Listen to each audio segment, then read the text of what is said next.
ಕೃಷ್ಣರಾಜಪೇಟೆ ತಾಲೂಕಿನ ಒಕ್ಕಲಿಗರ ಕುಲ ಬಾಂಧವರಲ್ಲಿ ಏನು ಮನವಿ ಮಾಡ್ಕೊಳ್ಳೋದು ಏನಂತಂದರೆ, ಏನು ರಾಜ್ಯ ಒಕ್ಕಲಿಗರ ಸಂಘ ಏನು ಅಲ್ಲಿ ಸುಮಾರು ಈಗ 1 ವರ್ಷದ ಹಿಂದೆ ಏನು DCC ಬ್ಯಾಂಕಲ್ಲಿ ಚಲನ್ ತಗೊಂಡು ಅಮೌಂಟ್ ಕಟ್ಟಿದ್ರು. ಆ ಅಮೌಂಟ್ ಕಟ್ಟಿರೋರಿಗೆ ಒಂದು ಏನು ಗುರುತಿನ ಚೀಟಿ ಬಂದಿದೆ, ID ಕಾರ್ಡ್.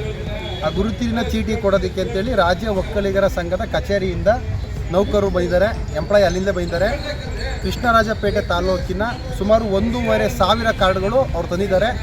ಇಡೀ ತಾಲೂಕಿನ ಒಕ್ಕಲಿಗರ ಕುಲ ಬಾಂಧವರು ನಾಳೆ ಸಂಜೆ 5 ಗಂಟೆ ತನಕನೂ KR ಪೇಟೆ ಪ್ರವಾಸಿ ಮಂದಿರದಲ್ಲಿ ಇವತ್ತು ಮತ್ತು ನಾಳೆ KR ಪೇಟೆ ಪ್ರವಾಸಿ ಮಂದಿರದಲ್ಲಿ ಕಾರ್ಡ್ ವಿತರಣೆ ಮಾಡುವಂಥದ್ದನ್ನ ಇಟ್ಕೊಂಡಿದ್ದಾರೆ. ರಾಜ್ಯ ಒಕ್ಕಲಿಗರ ಸಂಘದ ಕಚೇರಿಯಿಂದ ನೇರವಾಗಿ ಇಲ್ಲಿ ಬಂದಿದ್ದಾರೆ. ಯಾವುದೇ ಪೋಸ್ಟ್ ಮುಖಾಂತರ ಬರೋದಿಲ್ಲ. ಏನಾದರೂ ಇಲ್ಲಿ ಬಂದು ಕಾರ್ಡನ್ನು ಪಡೆದುಕೊಳ್ಳೋದಿಲ್ಲ ಅಂದರೆ ಬೆಂಗಳೂರು ಕಚೇರಿಗೆ ಹೋಗಿ ಪಡೆದುಕೊಳ್ಬೇಕಾಗ್ತದೆ.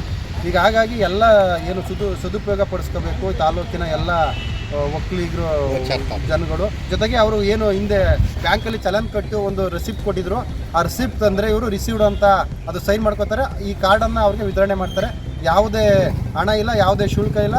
ನೇರವಾಗಿ ಏನು ಒಕ್ಕಲಿಗರ ಸಂಘದ ಏನು ರಾಜ್ಯ ಅಧ್ಯಕ್ಷರು ಮತ್ತು ಏನು ನಿರ್ದೇಶಕರುಗಳಿದ್ದಾರೆ ಅವರು ಮನೆ ಬಾಗಿಲಿಗೆ ತಲುಪಬೇಕು ಅಂತೇಳಿ ತಾಲೂಕಿನ ಇಲ್ಲಿ ಏನು ನಲ್ಲಿಗೆರೆ ಬಾಲು ಅವರು ಇರ್ಬೋದು, ಮತ್ತು ಇನ್ನು ಎಲ್ಲ ಏನು ನಿರ್ದೇಶಕರಿದ್ದಾರೆ ಮಂಡ್ಯ ಜಿಲ್ಲೆಯ ನಿರ್ದೇಶಕರು, ಅವರೆಲ್ಲ ಇಲ್ಲಿ ಸದುಪಯೋಗ ಆಗಬೇಕು, ಜಿಲ್ಲೆಯ ಜನಗಳಿಗೆ ಸದುಪಯೋಗ ಆಗಬೇಕು, ಮನೆ ಬಾಗಿಲು ತಲುಪಬೇಕು ಅಂತೇಳಿ ಇಲ್ಲೇ ಪಟ್ಟಣಕ್ಕೆ ಬಂದು 2 ದಿನ ಇಲ್ಲೇ ಉಳ್ಕೊಳ್ಳೋಂಥದ್ದು ಮಾಡಿದ್ದಾರೆ.